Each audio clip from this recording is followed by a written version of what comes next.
All right, let's start with the Vedic peace prayers. Om Guru Brahma, Guru Vishnu, Guru Devo, Maheshwara, Guru Sakshat Parbrahma, Tasmai Shri Guruve Namaha. Om Bhu Bhuvaswaha, Tatsavitra Varenayam, Bhargo Devasya Dhimahi, Diyo Yo Naha Prachodayat, Asto Ma Satgamya, तमसो मा ज्योतिर्गम्य मृत्युर्मा अमृतं गम्य ओम सहनावतु सहनौ भुनक्तु सवीर्यं कर्वावहि तेजस्विनावधीतमस्तु मा विद्विषावहि ओम शांति शांति शांति.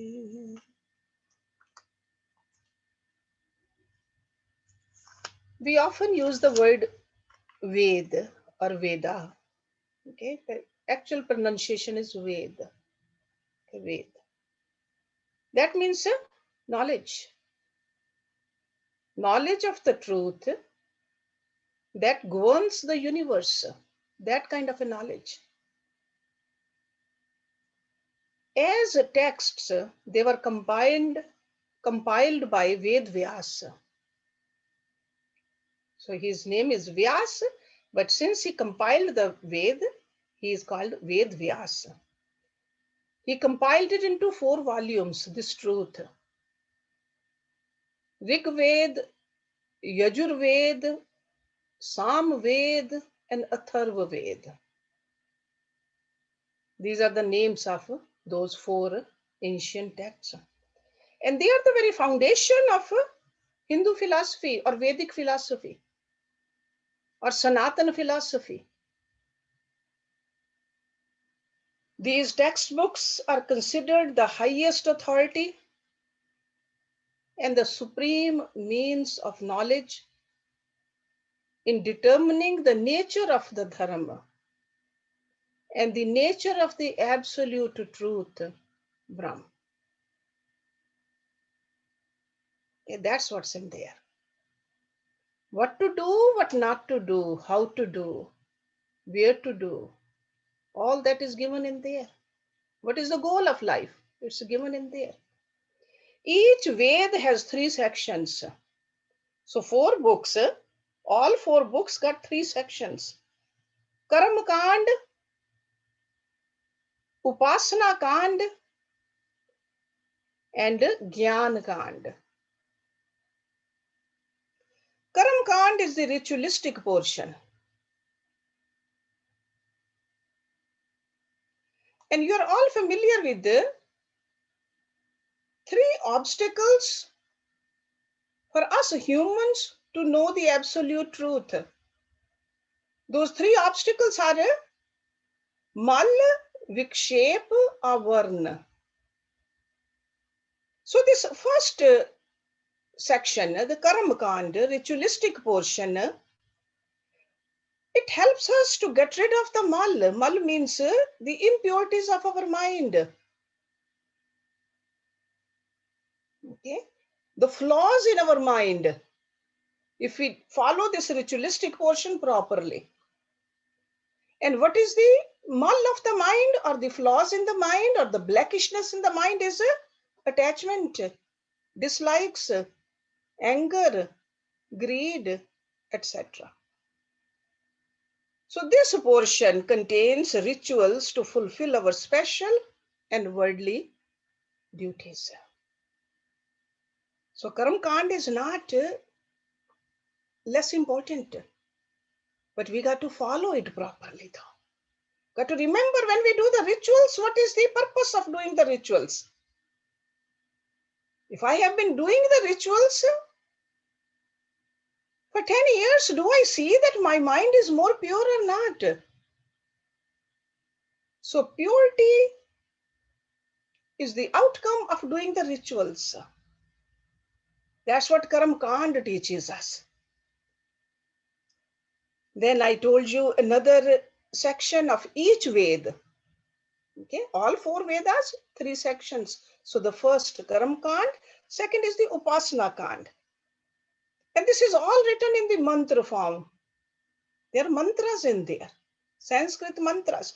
So Upasana Kand contains mantra of worship and meditation. And primarily those mantras are meant for removing the second flaw, second obstacle, which is called vikshep, distractions of the mind.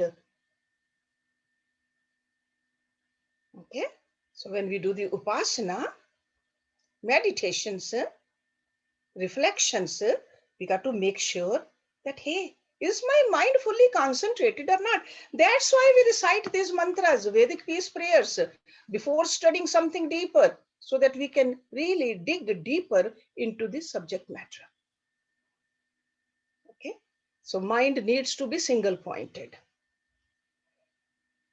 Upasanas also promise, Upasana Kand, attainment of extraordinary powers, which are called siddhis,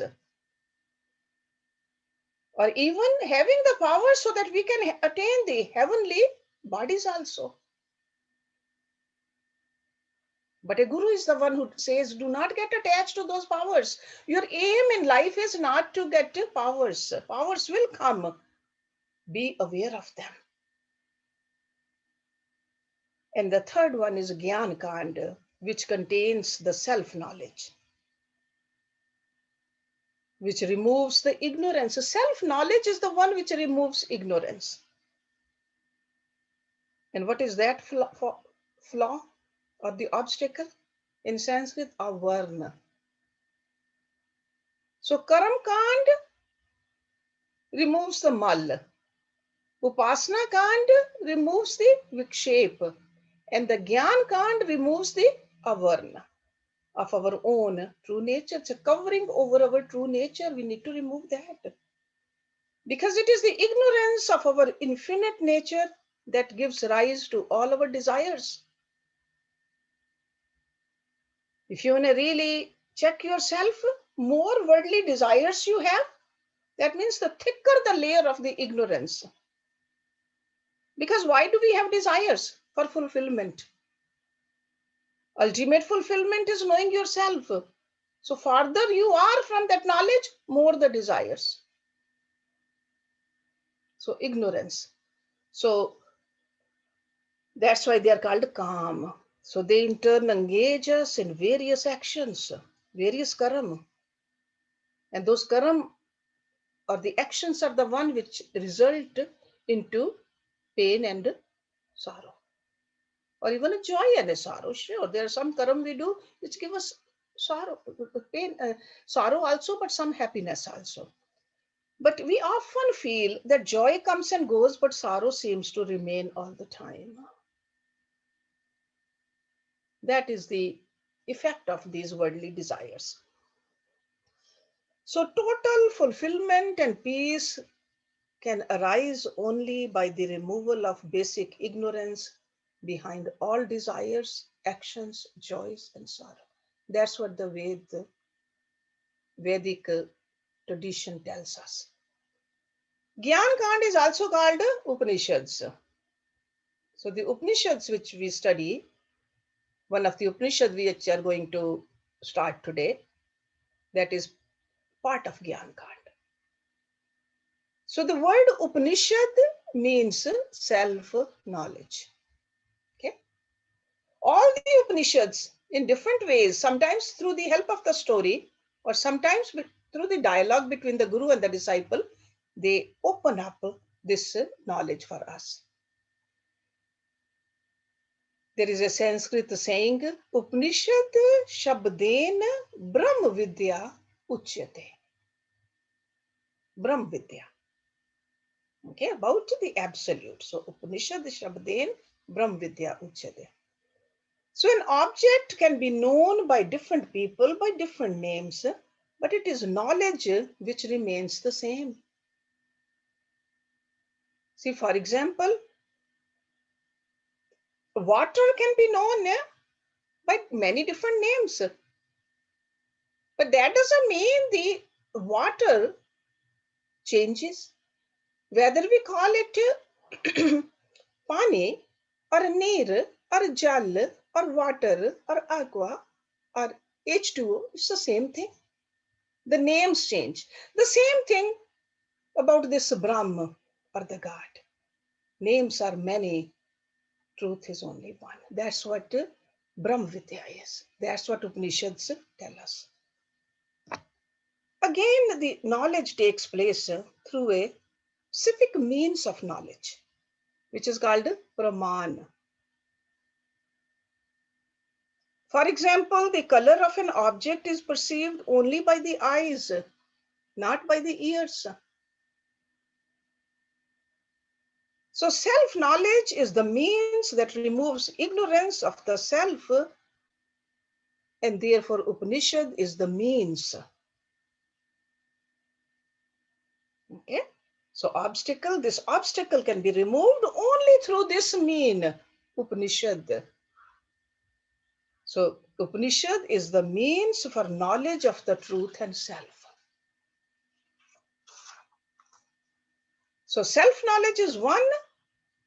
So that's why Upanishad is also one actually. Okay? Don't think that there's a different teachings between Ishavasya Upanishad and the Mundak Upanishad or the Katha Upanishad. Truth is the same. Okay? So we can enjoy looking at the self through different Upanishads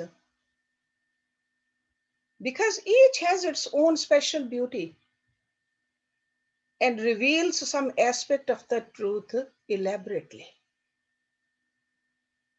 So it's good to study different Upanishads. And Upanishads are found mostly towards the end of the texts. Towards the end. That's why they are called Vedanta. Towards the end of the Ved, Ant means end, Ved means the textbook. Towards the end of the Ved, we find so Ved Ant. So that is Upanishad. Okay, so I just wanted you to have this little diagram in your mind. So 4 Ved textbooks. How many Upanishads? There are 108 Upanishads. 108. So they are all divided in there, in the 4 books. So I told you that there are 4 textbooks which are called Veda. Ishavasya Upanishad is the last chapter in the Yajur Veda. You remember there's a Rig Ved, Sam Ved, Atharva Ved, Yajur Ved. So it's part of the Yajur Ved. It's also called a Yajur Ved Sanhita. That's another way it has been titled. Because it is a very integral part, a definite part of some known Sanhita. So Ishavasya is one of the most prominent and beautiful, one of the unparalleled mantra Upanishad. It's a mantra. Thought flow in this Ishavasya Upanishad, it has, even though it has only 18 verses, but those 18 verses are further subdivided into 7 distinct sections. So altogether 18 you can divide into 7. They even call it as 7 waves of this truth. And the first section is verse number 1. Just one verse in there in the first section. And in this one, the path of renunciation is described in this first mantra. How the realized truth can be maintained and consistently enjoyed through the values of life founded upon a complete detachment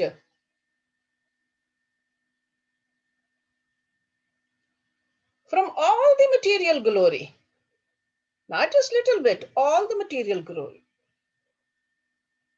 or even the success in this life, or a flimsy popularity in this life also. So when you detach, how can you attain this knowledge, this truth? And the second verse is the second section, or the second wave. Over there, this Guru is indicating the path of action. Some people cannot renounce right away. We've been attached for countless lives, so we really cannot detach, even though we are being told again and again that this is temporary, but we cannot detach. So then the Guru says, adopt a path of action. So according to the Guru, you must sincerely pursue the actions properly. Be a yogi, karma yogi. So path of action. And the third section is verse number 3.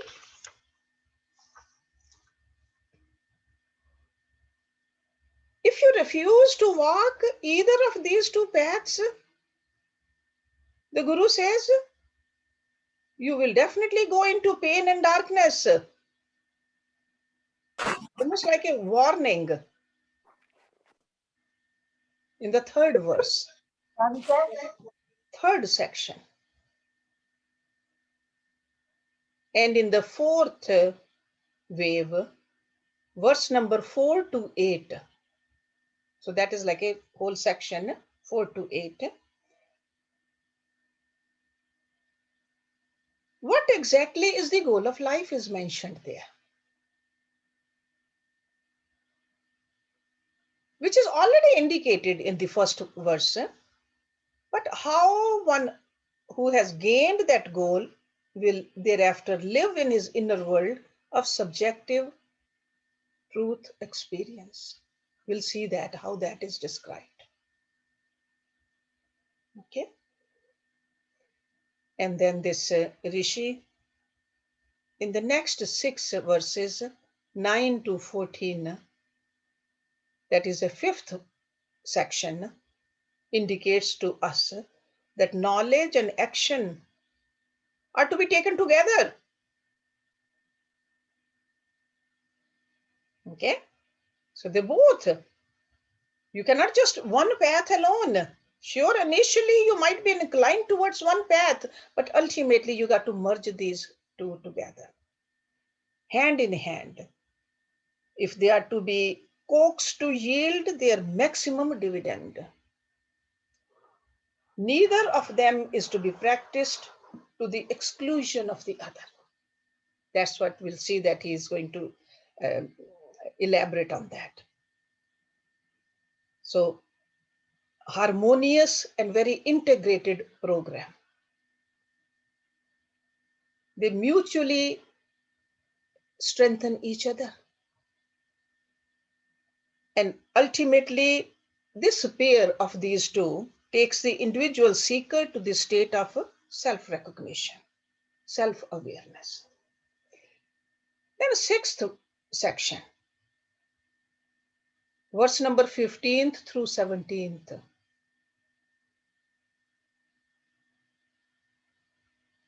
Joy of the self experience is mentioned. When you experience yourself, what kind of a joy you feel? The glory of the immortal self in yourself will be revealed. So far, we've been looking for this glory outside, but you will recognize it. It's right here inside me. I don't have to go anywhere. And the last verse, verse number 18, represents the seventh wave of thought. So, after explaining the highest goal, both the teacher and the disciple together pray to the Supreme for guidance and help on the path of self development. So, Guru does not say that I have reached there, and no, Guru says, I am still walking. I'm holding your hand. We are walking together. So you'll see that how beautifully that is explained. And these prayers,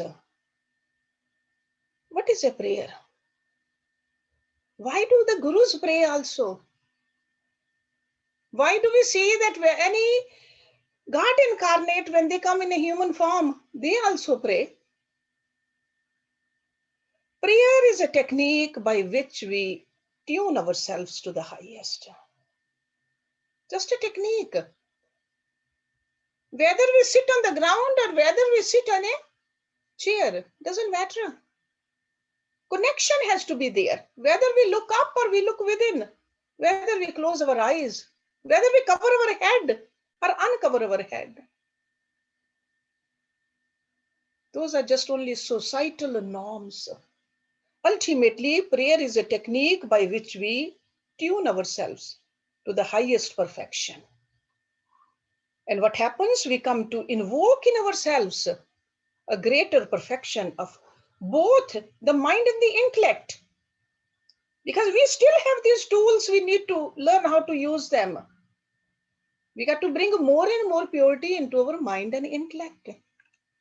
During prayer, we dive into ourselves. If we have not gone within ourselves, it's not a prayer. Those are only the words. Words can be spoken by even a parrot. We have to dive within deep. And what do we bring out when we dive deep within? Precious pearls of energy, strength, vitality. That's what we bring out. That's what comes out in our personality also, in the physical body also. If we pray the way these rishis tell us to pray.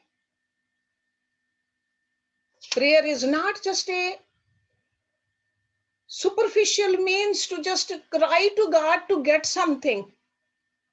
Prayer is to connect with that highest. And that highest is up there also, around us also, deep within us also. Even this, when we talk about the physical energy, we are trying to just look for the superfood, the super drinks. But first we got to know that, hey, the most super form of energy, which is part of God, God has given it to us, which is our essence, right here. Eat superfood, all you want to, but make sure that you do this also. Connect, dive in within. Clean yourself, clean your mind, clean your intellect. Purify. That's what these Upanishads are teaching us. I'm sure if you have printed these mantras, there is a peace invocation which you are all familiar with because we say it almost every day. Om Purnamada Purnam Idam Purnat Purnam Udachyate Purnasya Purnam Adaya Purnam Ev Avshishyate. Om is a name of God. These Vedic texts, that's what they used, the name for God, Om. You can use anything else you want to, but they used Om. Anybody can say this. One syllable, Om. Purnam, whole. Whole means complete. W-H-O-L-E, whole. Purnam. Ada, that. Again, Purnam means whole. Idam, this. Purnat, from the whole. Purnam, the whole. Udachyate becomes manifest. Purnasya, from the whole. Purnam, the whole. Adaya is negated. Purnam, the whole. Ev means alone. Avshishyate, remains. I want you to know the meaning of each word here. And then comes Om, Shanti, Shanti, Shanti. That is whole. This is whole.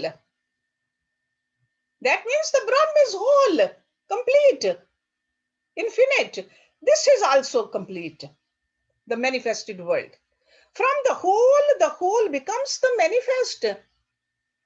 From the whole, when the whole is negated, what remains is again the whole. And this whole over here means infinite.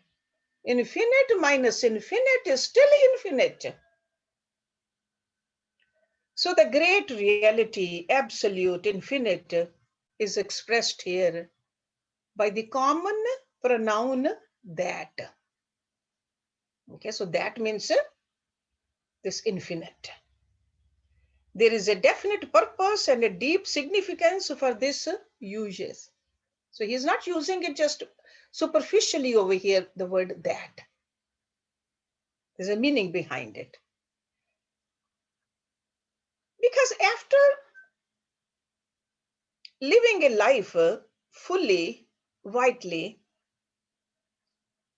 when a disciple becomes mature in his observation upon the life's fleeting circumstances, endless pains, then a disciple seeks a master to inquire about the goal of life. So this disciple has seen this world, is familiar with the changes of this world. And he asks the master if there is a greater goal to be achieved in life than this meaningless suffering. Just a fleeting joys and then suffering again until the death comes. Then the master explains. And in this explanation, he's indicating about the great goal of life, the secret. So it is to indicate that goal of life to the disciple that the master is using here, the common pronoun that. That is our goal. We thought this is our goal. Or these are our goals. No, that is our goal. That goal of life or disciple about which you had been asking me, that is whole. So all Upanishads are attempts at indicating that infinite. That's why this verse is, this mantra is recited by all the seers, all the saints. It's a well-known mantra in all the ashrams. Eternal goal through the finite language. The supreme reality is homogeneous. Entire whole, homogeneous. We see the apparent names and the forms. Some people say 10,000. They've just used the word 10,000 names and forms. Lao Tzu used that. That means many. These are just the forms. That is like a multiple polarity, nothing but superimpositions upon the truth. Otherwise, this is just whole. This is absolute. This whole rises from that whole. When Rishi says that even after the production of the finite, the infinite still remains uncontaminated and unchanged, there is some significance in the method of this production. Because who is the producer? Who is the creator? That is God, the Brahm, the absolute. So creation is not an actual production. It's not a production of some food where we use the ingredients and we make the food and the ingredients are gone. Or when a tree comes out of the seed is gone. This kind of a creation, the seed is immutable. It doesn't die. So the relation between the world and the truth is not a relation between cause and effect. It's different. So for the creator to create this, because sometimes creator created just like we create. No, this creation is different. The whole does not become less when everything is created from it. Whole still remains the whole. The infinite still stays infinite. So both the guru and the disciples at the opening of each day's lessons, they remind themselves. So when we say this mantra, we are reminding ourselves of our real nature, which is absolute, and we have to tune ourselves towards that absolute. We have to connect with that divinity through the remembrance of the glories of the form and qualities of the divine. Whether we use the word Om or whether any other word or any form, the ultimate goal is to become one, connect. So, praying together, they invoke between them the greatest blessings of the eternal truth. And also, they are humbly submitting themselves to this, to His grace. And all these prayers, they follow with this triple invocation of peace. Om Shanti, Shanti, Shanti. What does that mean? Why 3 times? Why not just Om Shanti? Because there are 3 kinds of obstacles again. When we study something, obstacle can come from within us. Obstacle can come from outside of us also. Outside, it could be a seen or unseen. We are praying to that highest, please give us this Shanti so that we can learn and connect better. So the source is unseen. Within ourselves, that is a second one. And source is known also. Okay, so 3 kinds. So all these sources of obstacles are being compelled to radiate nothing but the peace for the time being, so that our study may continue. So that's why you see that traditionally this is very common to recite this mantra. So 3 obstacles, again, let me repeat it. A set of obstacles could come from the sources unseen. Another set of obstacles could rise up from within ourselves, within this body also, this mind also. Obstacle. Okay, it could be a physical disease. It could be a mental, just a stupor. And another set of obstacles could come from sources known. Okay, unseen, within ourselves, and known. Okay. So now let's look at the first verse. I'm going to just, we don't have much time. It will take a long time to go through these 2 lines. But let me give you the meaning of it, and then we'll look at the detail next week. Today, I just wanted you to understand how important these Upanishads are, how important these studies are. This is not Upanishads, we don't just read, we study. Okay? And studies, you know, when we study something, we go deep into this subject matter. Only then we can reflect upon it. And after reflecting upon it, we better practice also. Okay, so it's not just a casual reading. So these 18 verses, you will see that it might take 3 months for us to finish. We'll see. It also depends how many questions you have. Okay, and questions you'll have based upon how much you understand. and how much you really reflect upon. Okay.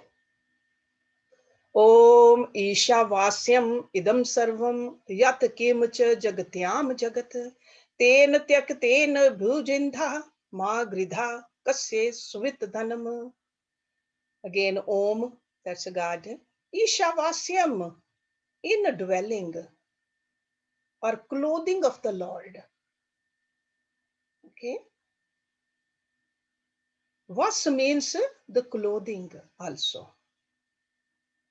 So this Vasyam word is a very, they say, pregnant word. That means it has a lot of many meanings in there. Idam means this, Sarvam means all. Yat, Kim, Cha, whatever. Jagatyam, in the universe. Jagat, the moving world. Jagat. Ten, by him. And this him is a capital H him. We are saying God, by him. Tyakten, by abandonment. Bhujintha, you may enjoy. Ma means do not. Gridha, covet. Okay, Gridha word is, the Hindi word is Geedh. Okay, a hawk, a vulture. Gridha. Kasya swit, whose or anybody's dhanam, wealth. So literal translation of this verse is all this, whatsoever moves in this universe, including the universe itself moving, is indwelt or pervaded or enveloped or clothed by the Lord. That renounced. So over here, what is that means? The world, the temporary world, the manifested world. That renounced, you should enjoy. We think that by having we'll enjoy. This Guru is saying, let go of this temporary world, you will enjoy. And then he says, covet not anybody's wealth. Don't be a vulture. Don't be a thief. Anybody's wealth. So we'll talk in detail about this verse next week. Okay? So think about it, contemplate upon it, and you got the word meanings also. The translation, you have a translation also, whether you have a book or whether you have printed it out. Think about it. You can memorize these verses. There are only 18 verses. There are people, they just memorize and recite it for the prayers. But again, recitation without diving in and without bringing that truth out doesn't have much meaning. We don't want to just recite it. But recitation does help though. Okay, just slowly we are just washing ourselves, our mind, our flaws. That's why we do the chanting also, we sing the bhajans also, we do the prayers also, because it should continuously wash our flaws. That's why I said that the Karam Kand washes our flaws. The ritualistic portion washes. So this could become a ritual also, even though these are the verses from the Upanishad, but recitation of this can become our ritual also. So we all use all this knowledge based upon our own likings. We have that freedom. So there's no do this, don't do that in the Vedic way of living. Goal is set, tools are given, how you want to use the tools to attain that goal, that freedom we have been given. Okay, the choices we have. But We must do, we must practice. Okay, any question? Any comment? Because I would like many to sing a bhajan today. But if anybody has a question, no? Okay, so let's recite it together, this Purnamada. Okay. Om Purnamada Purnamidam Purnat Purnamudachyate Purnasya Purnamadaye Purnameva Vishishyate. Om Shanti Shanti Shanti Om.